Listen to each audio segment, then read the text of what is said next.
Assalamualaikum warahmatullahi wabarakatuh. Apa kabar kita semuanya? Mudah-mudahan dalam keadaan sehat dan tetap semangat dalam menjalankan aktivitas sehari-hari. Baik, pada video kali ini adalah video pembelajaran pertemuan ketiga kita di mata kuliah Manajemen Operasional. Dan pada video ini kita akan mempelajari tentang strategi operasi dalam sebuah lingkungan global.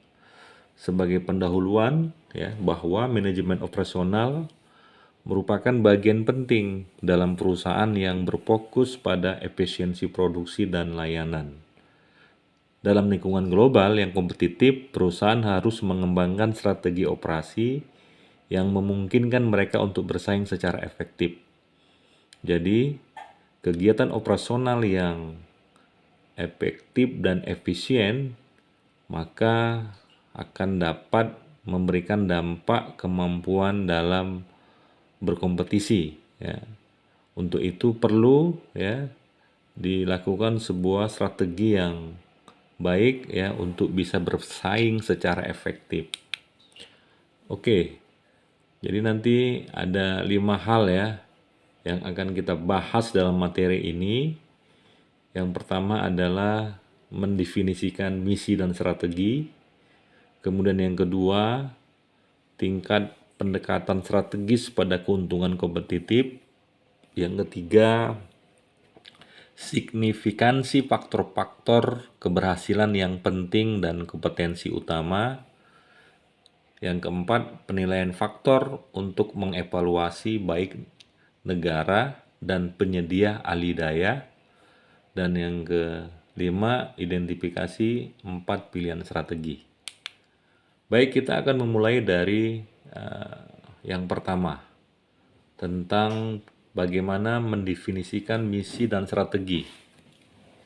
Jadi ini adalah hal yang sangat urgen, sangat penting bahwa suatu perusahaan harus memiliki misi dan strategi yang baik ya sebagai dasar untuk sebuah perusahaan dapat berkompetisi. Jadi misi ini nanti akan menggambarkan tentang nilai, arah dan tujuan perusahaan dalam jangka panjang. Nah, kemudian strategi itu sendiri adalah rencana tindakan yang digunakan untuk mencapai misi perusahaan dan membangun keunggulan kompetitif ya. Jadi ketika sebuah perusahaan memiliki misi yang jelas, tentu ini harus diturunkan dalam bentuk strategi apa yang harus dibuat, dilaksanakan agar misi perusahaan dapat terwujud. Kemudian adapun peran misi dalam operasi global, itu yang pertama adalah menentukan arah jangka panjang bisnisnya. Jadi sebuah bisnis tentu memiliki target jangka panjang yang tentunya ini sebagai dasarnya adalah bagaimana misi itu mengarah kepada target jangka panjangnya. Kemudian dengan adanya misi dapat mengembangkan strategi yang sesuai dengan lingkungan global. Kita mengetahui bahwa lingkungan global tentu adalah lingkungan di mana tempat perusahaan berkompetisi ya. Sehingga dengan adanya misi yang jelas ini dapat berdampak terhadap upaya untuk membangun strategi yang sesuai, mengembangkan strategi yang sesuai dengan kondisi lingkungan yang ada. Kemudian juga dengan adanya misi, maka ini menciptakan identitas merek yang kuat ya. Secara otomatis ya, misi yang baik akan berhubungan dengan satu brand atau merek pada suatu produk. Kemudian kita lanjutkan contoh dari misi perusahaan global. Misalnya kita lihat ini Toyota ya. Toyota misinya adalah menghasilkan kendaraan terbaik untuk dunia ya. Kita tahu Toyota bisnisnya adalah memproduksi kendaraan-kendaraan yang hari ini memang di Indonesia sendiri Toyota termasuk kendaraan yang paling banyak digunakan oleh masyarakat Indonesia.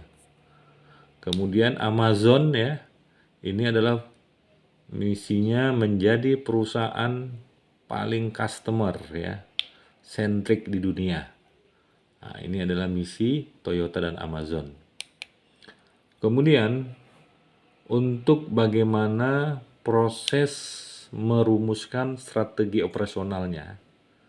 Jadi yang pertama tentu perusahaan harus melakukan yang namanya analisis SWOT ya. SWOT ini adalah singkatan dari strength, artinya kekuatan, W-nya weakness, artinya kelemahan, O-nya adalah opportunity, adalah peluang, dan T-nya adalah threat, ancaman. Nah, ini tentu secara khusus akan dipelajari di mata kuliah manajemen strategi ya, analisis SWOT ini. Tapi proses untuk merumuskan strategi perusahaan itu dimulai dari membuat analisis SWOT. Kemudian ya ada menentukan ya tujuan strategisnya. Jadi setelah kita memahami ya bagaimana aspek kekuatan, kelemahan, dan peluang serta ancaman, maka ada tujuan strategis yang harus dihasilkan, yang kemudian tujuan ini menghasilkan perencanaan implementasi operasional itu sendiri ya. Nah, setelah ada perencanaan implementasinya, kemudian harus ada tindakan ataupun aktivitas untuk mengarah kepada tujuan ataupun misi yang tadi dijelaskan di awal. Agar semua proses berjalan dengan baik, diperlukan yang namanya evaluasi dan pengendalian strategi yang dilakukan secara kontinu. Baik, ada 3 pendekatan strategis ya pada keuntungan kompetitif ya. Nah, untuk strategi yang pertama itu kita sebut dengan strategi diferensiasi ya.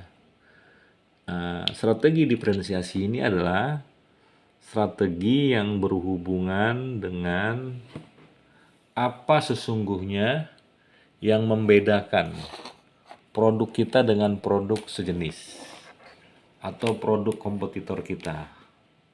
Nah, ini penting ya, karena apabila produk itu sama ataupun tidak ada bedanya, maka tidak ada yang bisa ditawarkan dari produk yang sudah eksis sebelumnya.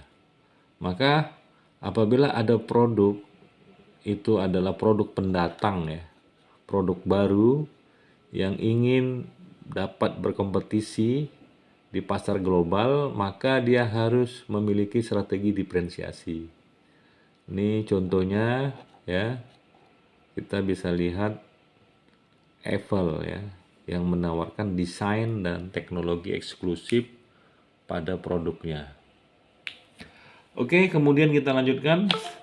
Berikutnya adalah biaya rendah. Nah, jadi strategi yang baik adalah strategi yang bisa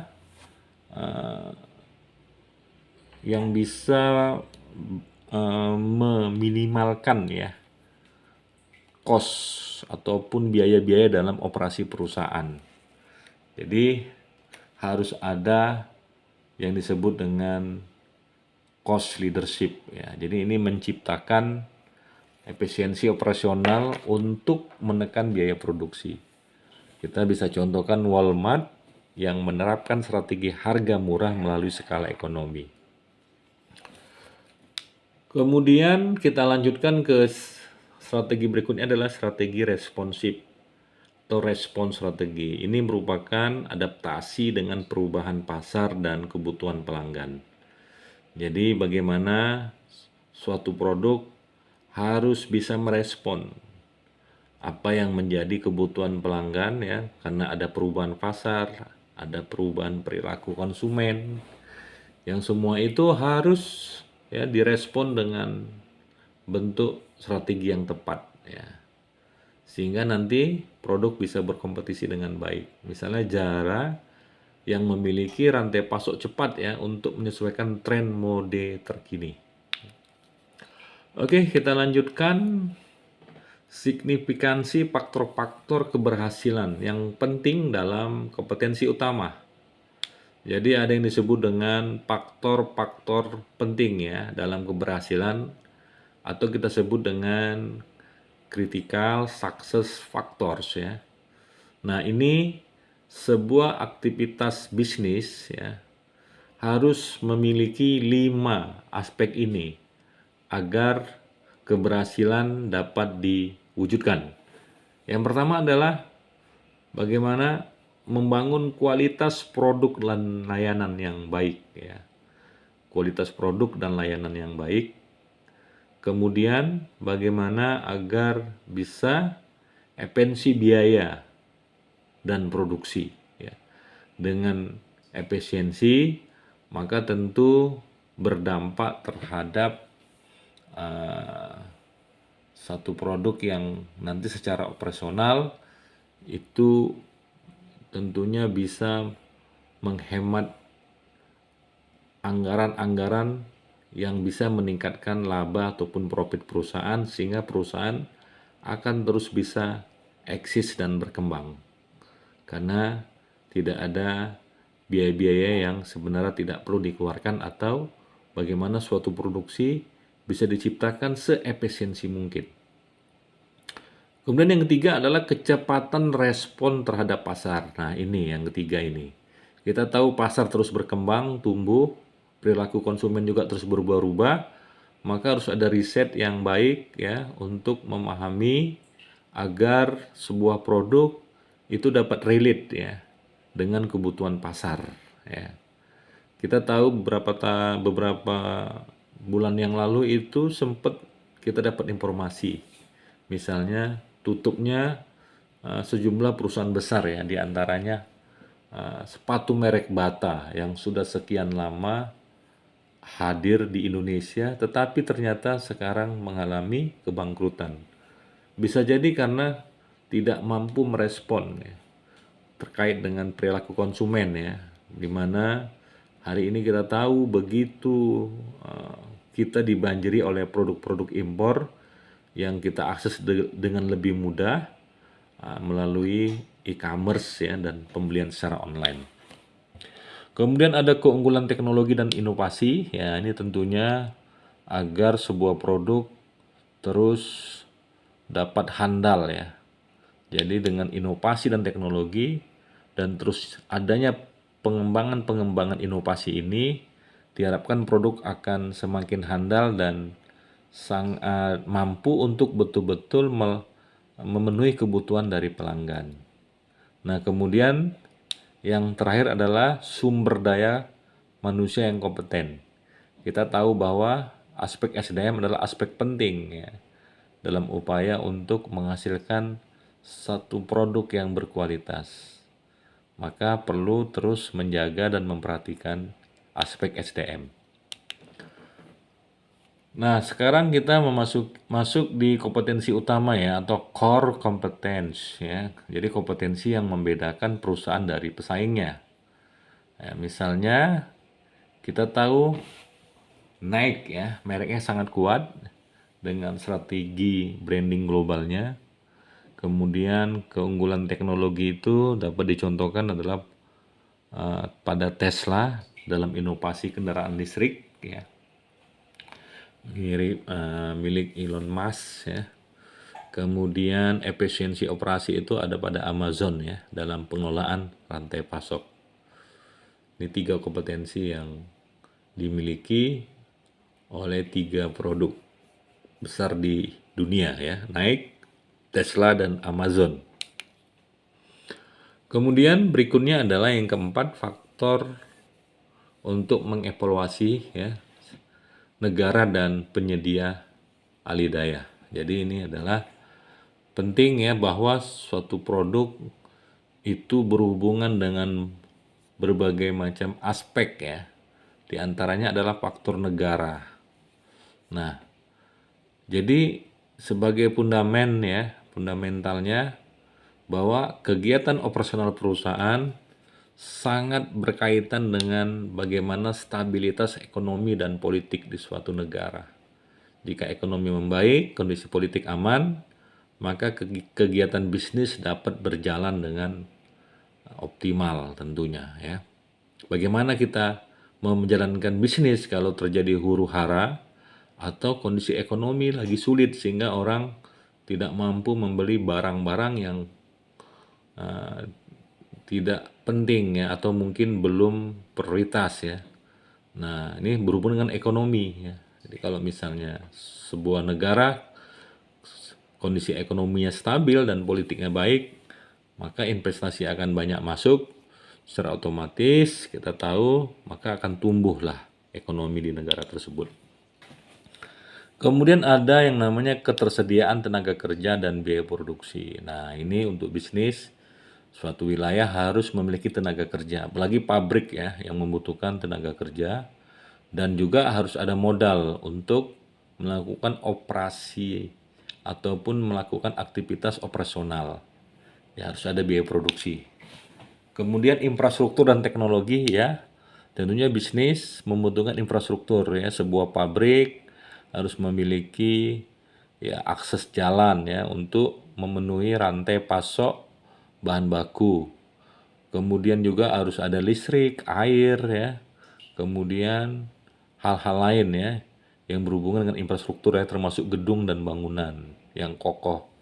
Kemudian teknologi tentu ini berhubungan dengan alat untuk agar sebuah produk bisa dihasilkan menjadi lebih canggih, lebih optimal dan lebih kekinian. Maka dibutuhkanlah teknologi yang baik. Kemudian ada kebijakan pajak dan regulasi.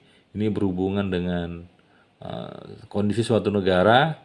Jadi apabila kebijakan pajaknya itu membebani pengusaha, bisa jadi perusahaan akan sulit untuk beroperasi ya. Maka dibutuhkan regulasi pajak yang tentunya membuat suatu perusahaan tetap bisa berjalan dengan baik ya. Baru nanti ke akses pasar dan permintaan konsumen. Tentu suatu produk yang dihasilkan harus bisa memahami bagaimana posisi pasarnya dan harus bisa dipastikan bahwa ada permintaan konsumen ya atau request dari konsumen agar produk tersebut ya memang kemudian bisa digunakan oleh konsumen. Contoh studi kasus ya ketika Apple memilih Cina untuk produksi iPhone karena tenaga kerja murah dan infrastruktur manufaktur yang kuat. Nah, kemudian contoh berikutnya adalah ketika Tesla membuka pabrik di Jerman untuk mendekati pasar Eropa dan mendapatkan tenaga kerja yang berkualitas. Kemudian kita masuk ke faktor evaluasi penyedia ahli daya ya atau outsourcing vendors ya. Nah, ini ada 4 ya. Yang pertama adalah tentu bagaimana biaya produksi dan pengirimannya harus bisa dipastikan ini ada ya. Kemudian kepatuhan terhadap regulasi ya, sebuah perusahaan harus mengikuti aturan-aturan yang diberlakukan oleh pemerintah agar tidak dibekukan atau ditutup izin operasinya, maka nanti berhubungan dengan kepatuhan dalam memberikan upah buruh, kepatuhan dalam menjaga lingkungan agar tetap baik ya, kepatuhan-kepatuhan lain ya termasuk pembayaran pajak dan lain-lain. Kemudian ada reputasi dan kredibilitas ya. Nah, ini akan menjaga reputasi ataupun nama baik suatu perusahaan. Nah, itu semuanya dimulai dari bagaimana membangun kualitas, inovasi dan keandalan produk ya. Agar kemudian konsumen betul-betul dapat merasakan ataupun konsumen dapat terpuaskan ya dengan produk yang berkualitas, inovasi ya, karena produk ini handal di mata konsumen. Nah, ini kita coba lihat yang terakhir adalah identifikasi 4 pilihan strategi. Ini ada strategi global atau global strategi.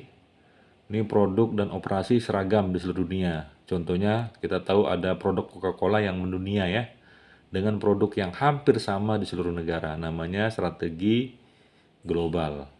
Kemudian ada strategi multi domestik ya, atau multi domestik strategi. Ini menyesuaikan produk dan operasional dengan kebutuhan setiap negara. Contohnya McDonald's ya, menawarkan menu yang berbeda di berbagai negara. Ya. Misalnya McSpicy Veneer di India atau MC Arabia di Timur Tengah. Kemudian ada yang namanya strategi internasional. Ini fokus utama pada ekspor dan ekspansi pasar dengan sedikit menyesuaikan operasional. Contohnya ketika Boeing menjual pesawat dengan spesifikasi standar global. Kemudian yang terakhir adalah strategi transnasional atau transnasional strategi. Ini merupakan kombinasi dari strategi global dan multi domestik untuk efisiensi dan fleksibilitas. Contoh ketika Unilever yang memiliki beberapa produk standar global tetapi menyesuaikan dengan preferensi lokalnya. Baik, demikian ya materi kita pada hari ini, materi pertemuan ketiga. Mudah-mudahan dapat dipahami dan apabila ada pertanyaan nanti silakan ditanyakan melalui adlink atau grup WA kita. Demikian, terima kasih. Wassalamualaikum warahmatullahi wabarakatuh. Tetap semangat, sehat selalu.